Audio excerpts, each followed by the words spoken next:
네. 자, 이제 개장 준비를 들어가야 될 테고요. 속보 몇 가지가 나왔죠. 뭐 사회적 거리두기 단계 조정 오늘 나왔는데 일단 또 2주 연장이 되는 걸로 파악이 됩니다.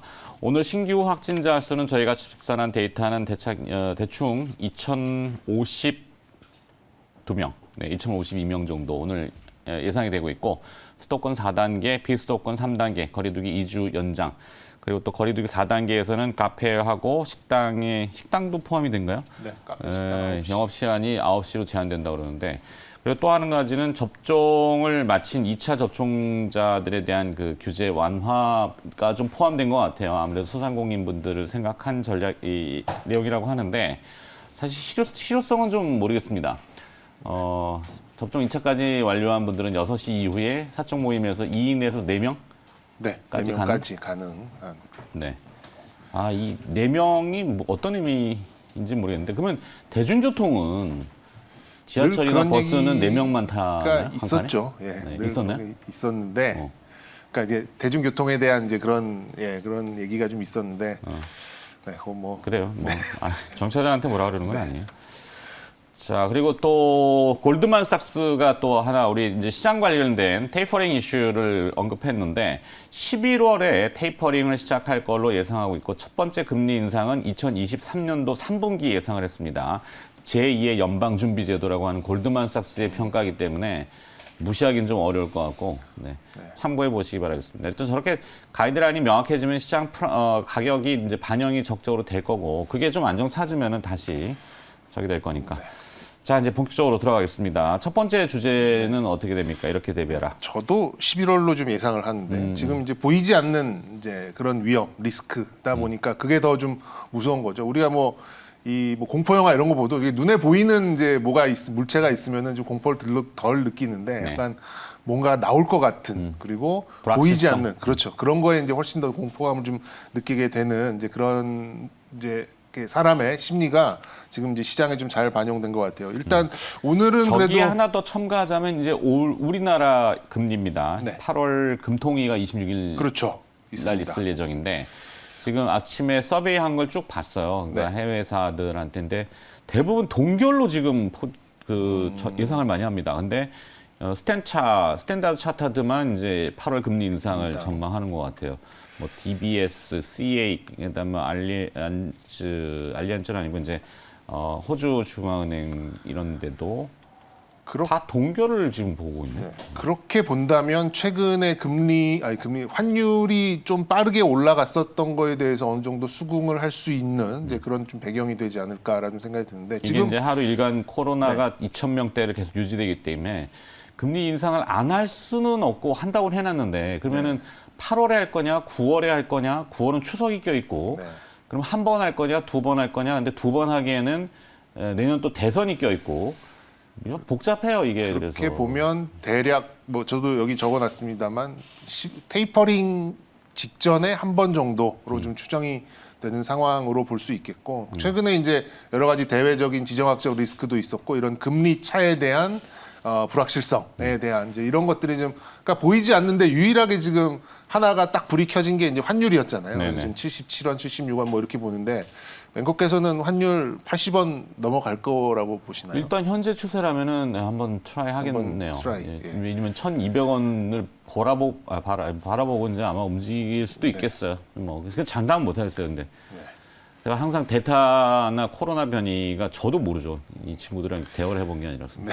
근데 저는 80원대가 올라서면은 그 반대 시각으로 바라보는 쪽도 어느 정도. 왜냐하면 실제 늘 환율이라는 이제 거는 기재부에서 그렇죠. 멘트가 나왔죠. 근데 사실 저는 기재부 멘트를 보고 한국은행도 개입한다고 생각했는데 하는 개입은 얘기는 빠지고 그냥 기재부 멘트만 나왔더라고요.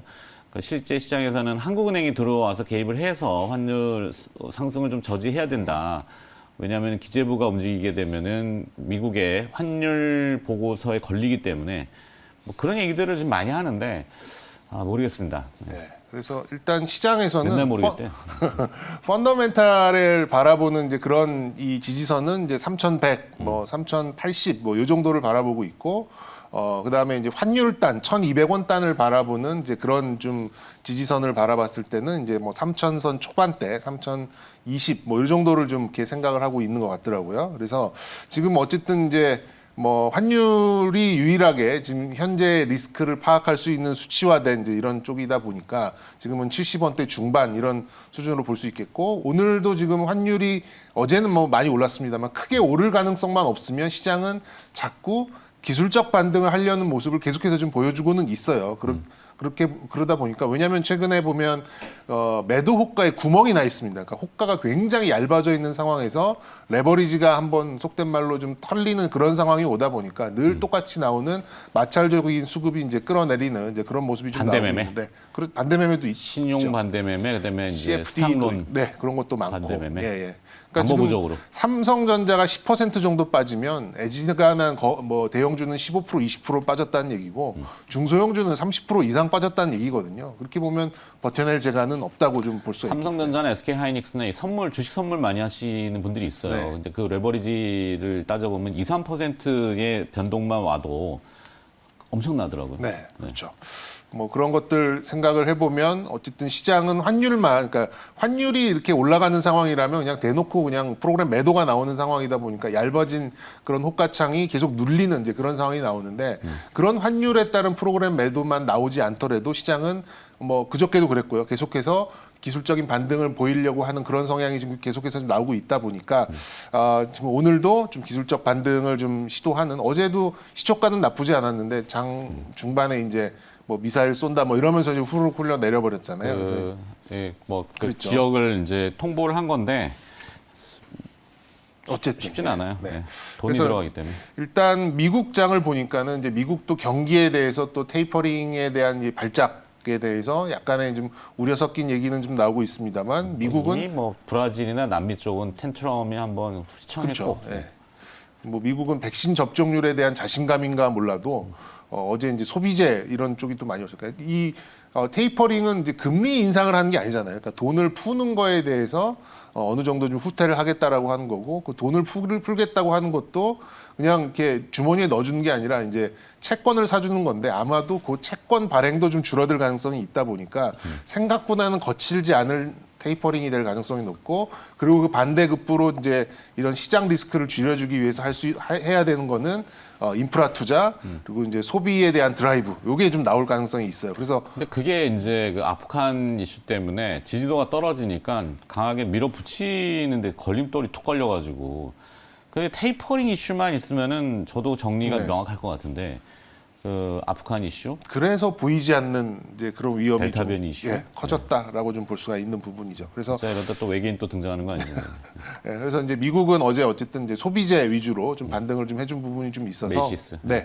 우리 시장도 아무래도 이제 그쪽 부분 그리고 요즘 어제 영화테크 같은 종목들 보니까 이제 가격 점프까지 앞으로 오르고. 돈을 얼마 벌지 모르는 폐배터리 사업 이런 것도 계속 폐배터리 사업도 이제 지역별로 나눠져 있더라고요. 그래서 그런 것들을 좀 생각을 해서 오늘은 그냥 좀 의미 있는 종목들을 좀 본다 그러면 뭐 LG전자가 저는 생각보다 굉장히 빠르게 회복을 대형주 중에서는 좀 빨리 해볼 영화테크는 이틀 전에 가능성이 저희 높지 그 용어 상박 코너에서 김용환 매니저가 아. 또 언급해줘가지고 히트를 한번 쳤는데 네.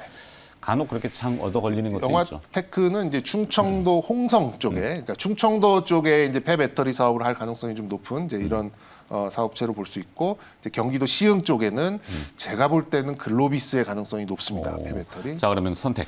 네, 그래서 오늘 뭐 좀 놓고 봤을 때는 그래도 필라 홀딩스가 미국의 그런 좀 소비재 좀 같은 이제 흐름을 좀 보일 가능성이 좀 높지 않을까라는 생각이 들어서 저 중에서는 필라 홀딩스 좀 집중해서 보도록 하겠습니다. 저는 후성.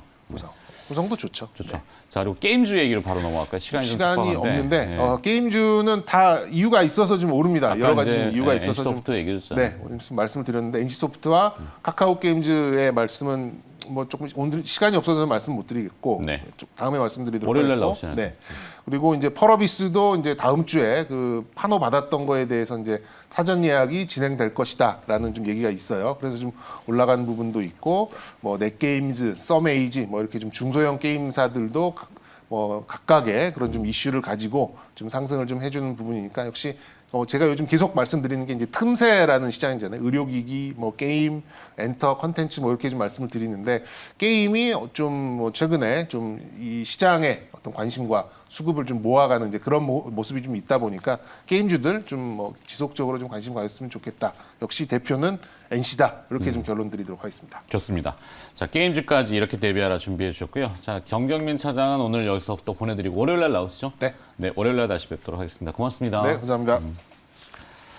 자, 개장이 다가왔습니다. 개장 후에 다시 시장 들어갑니다.